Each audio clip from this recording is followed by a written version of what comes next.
Have you been planning for and preparing for your next breakthrough? So I know that you have some desires in your heart. I know that there are some things that you want to accomplish. But my question is, have you been planning for it and have you been preparing for it? Because it's one thing to say you want something, right? But it's another thing to have such a strong belief, such a strong faith that you say to yourself, we are going to make this happen. Let me say this, because I don't want to push my belief on you. But when I say we, I'm talking about partnering with God. I'm talking about collaborating with the Creator. Because when you intentionally collaborate with the Creator, you can't lose. It might look like you're losing, it might feel like you're losing, but you're gonna win. It might look like you're not making any progress, but He's always working for you in the background. All He needs you to do is be obedient to what He has asked you to do. All He's asking you to do is be obedient with the gifts, the talents, and skills He's given to you. Some of you watching this right now, you are in a place where you are frustrated. You're tired. You're overwhelmed. You're burned out. You're wondering why things are not working out the way you thought they would. And I want to encourage you to utilize and leverage what you have. It's so easy to focus on what's missing, what's lacking, who's not supporting you. Like, it's so easy to focus on that. But if you could shift your focus to what do I have right now? What resources do I have? What skills do I have? What talents do I have? You got to understand that nothing changes until you change. You got to understand that nothing happens until you begin to make things happen. And you can't make things happen if you are sitting around being sad. You can't make things happen like that because your energy is too low. And when your energy is low, you can't be creative. You can't be productive. It impacts your performance. And so I want to encourage you to pick yourself up and realize that you have everything you need right now. I know you got some things that you're like, well, no, Dr. Houston, you don't know. I need this. No, what can you make happen with what you already have? Like, what step can you take today? What action can you take today? What habits can you form today? I can remember waiting for people to notice my talent. I was waiting for people to notice my gifts, whether that be in entrepreneurship when it came to speaking, or on my job when I wanted a leadership role and my employer just seemed to not notice that I was showing up, that I was giving above and beyond, but they kept picking their friends.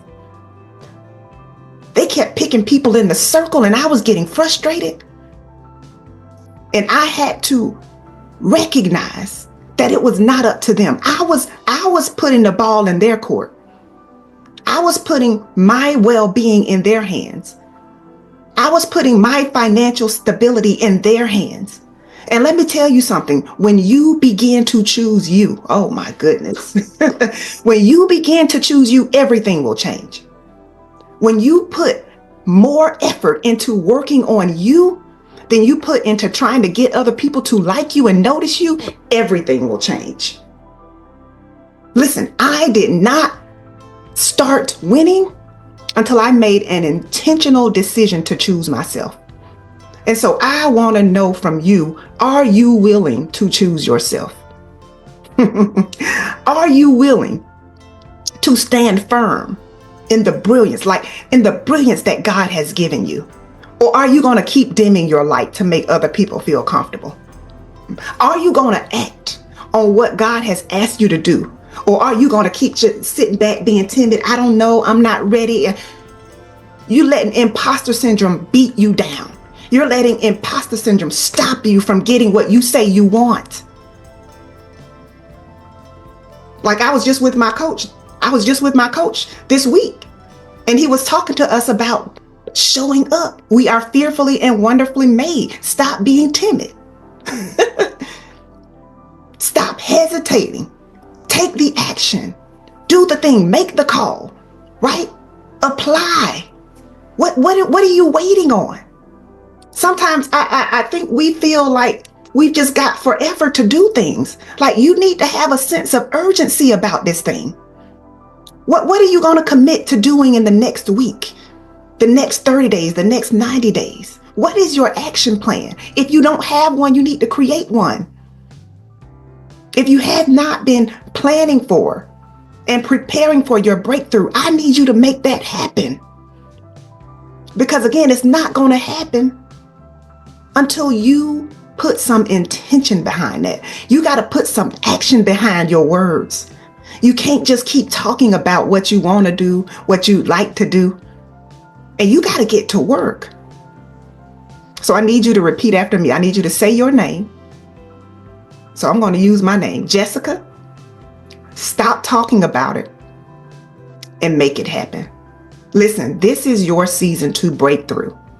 This is not your season to break down. This is not your season to be depressed. This is not your season to be worried. This is not your season to be timid. This is not your season to be doubting yourself. In this season, I need you to show up. Show up as the woman or the man that God has created you to be. I'm not asking you to be arrogant, but I'm asking you to believe in you. I'm asking you to show up for you. You've shown up for everybody else. It's your turn. It's your time. With the gifts, the talents, and the skills that you have, you should not be struggling. You should not be struggling financially. No. You deserve it. You have the brilliance. Own it. You have the skills. Own it.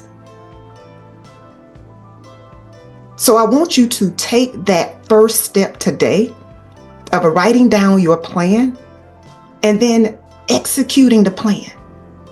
Step by step. What are you going to do and when are you going to do it? That's it. Write it down and keep that commitment. It's not going to happen without you.